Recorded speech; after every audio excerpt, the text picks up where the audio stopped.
When we think of World War I, we usually picture the trenches, the mud, all these old empires clashing. But what if I told you it was also the story of a sudden, violent death of a world that looks, well, surprisingly like our own? A world of global trade, amazing technology, and deep interconnectedness.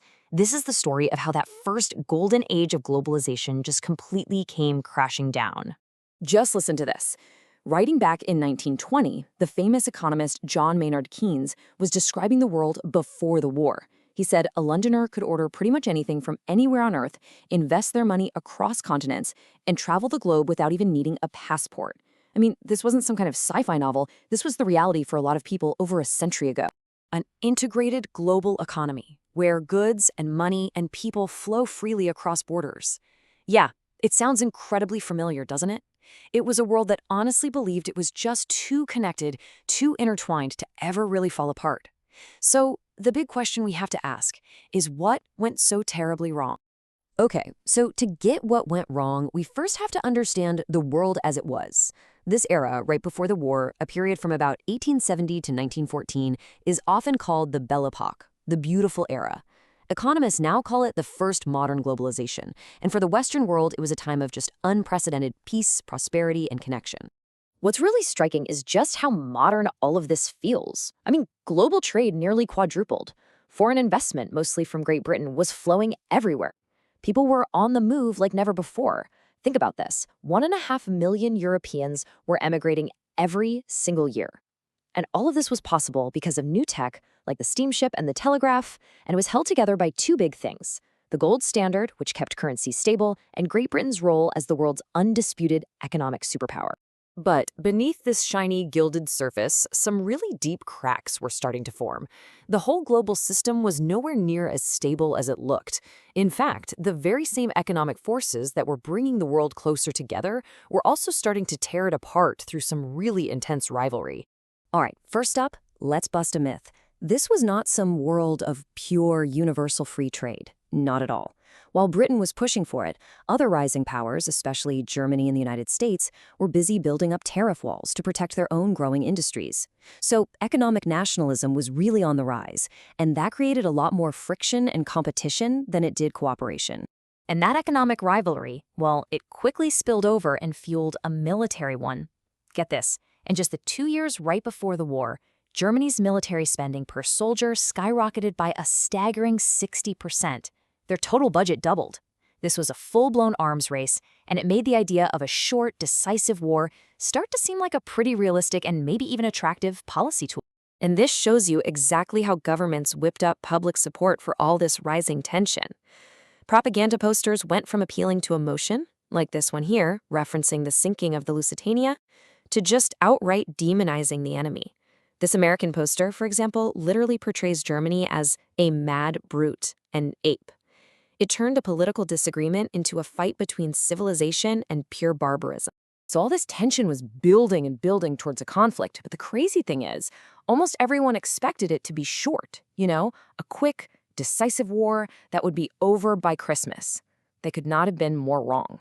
The war didn't just shatter armies, it shattered the entire economic and social fabric of Europe. The human cost it's just simply unimaginable.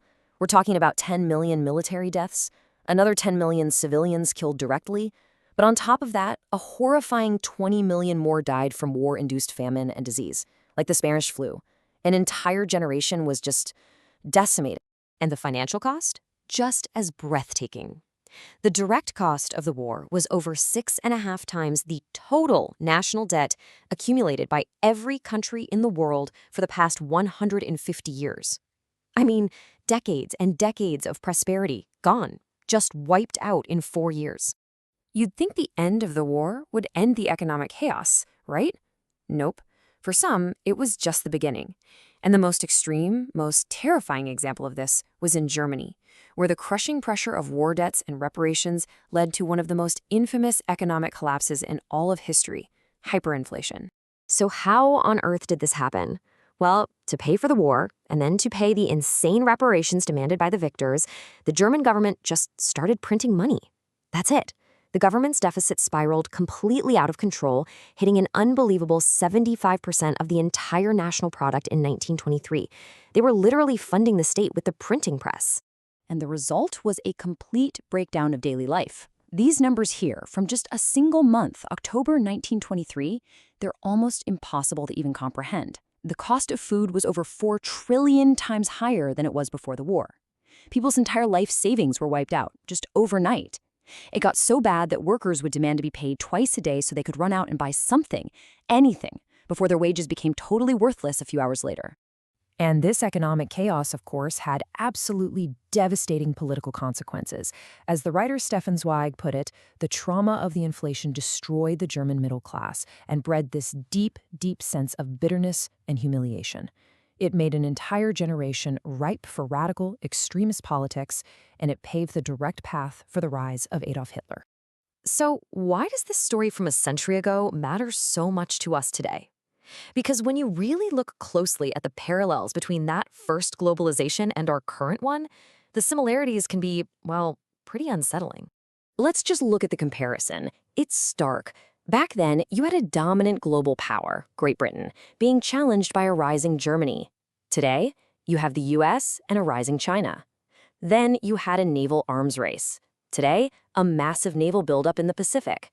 Shifting alliances, rising economic tensions, and protectionism. The pattern is just eerily familiar. And this brings us right to the core lesson of this whole story.